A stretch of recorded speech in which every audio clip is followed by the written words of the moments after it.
Welcome to our fourth series, and this series is around your team. So the first series we did was around mastery, your second series was your marketing, your third series was implementing your systems, and now we're looking at bringing the right team on board and retaining them. So in the first episode we want to talk about the recruitment process.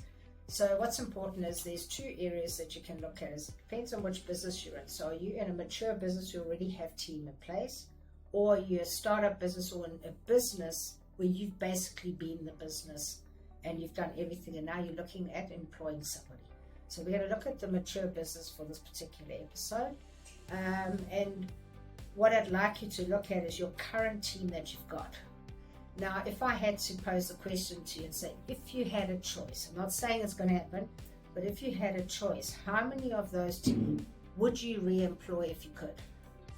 Now, a lot of feedback that I get on average is actually the majority you wouldn't bring back. But just remember who recruited them in the first place.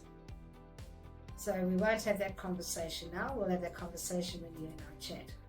So the first thing we need to do before looking at employing more people, and believe me, it is so important that we, for every business owner, every SME, we employ one, we can eradicate unemployment.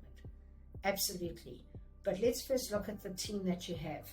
Who is performing, who isn't performing. But if you look at my previous series around systems, let's have a look at the systems first and say, is there a system correction that we can do first before we do a people correction? Because one is very quick to blame the person, but we never look at, did they follow the process? What's working and what's not working?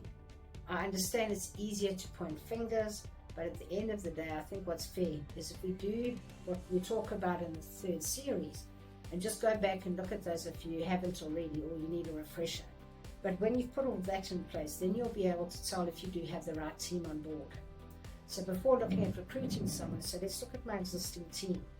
How well are they performing? So for example, their time is a wonderful time exercise that you can do with your team to see how productive they really are, and are they actually bringing profit into the business or not. We can be human beings and human doings.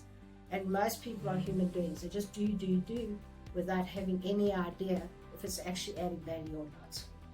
So let's have a look at the existing team and let's do an exercise which you and I can chat about, is to say, how do we actually understand what are they doing in a typical day, week, month?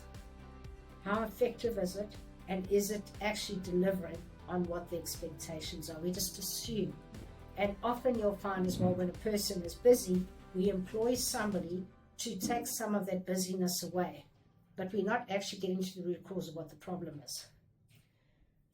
Then once we have a look at those existing team, then we say, okay, fine, there are areas that we do need new staff. And I always say, rather do career pathing, recruit from within, because they know the culture of the business, they understand how you work, rather than getting someone from the outside in. But once you've done that exercise and you want someone from the outside in, how do you know who to recruit? What are the skills, the attributes that you need? What is that person and the work that they do worth to the actual business? Often you'll find when you're recruiting, you're paying them on what their needs are. So you might have three people who have the exact same skills, same years of experience, and are well equipped, but the one will require more salary than another. You need to be very clear, what is that position worth to you and the company, and not have that emotional worry about whether I should be paying them more or less. Be in control of your recruitment process. Once you've had them, is what's going to keep your team. Then often I find that they say, I'm so worried about teaching them a whole lot of stuff. They become so confident and then they go off on their own. Well, don't hold them back on growing. Personal growth is important. But what you want to do is give them a reason to stay. What is it you need to do within the organization to want them to want to stay with you and grow with you? So I hope you enjoyed this first episode. And teams are a nice challenge to have because we can't grow without the team. They play a very integral role in the growth. So please continue to watch my episodes. Always feel free to attend any of my webinars or seminars.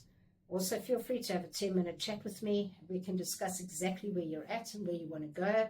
And I am Arlene Powell, and your success is my business.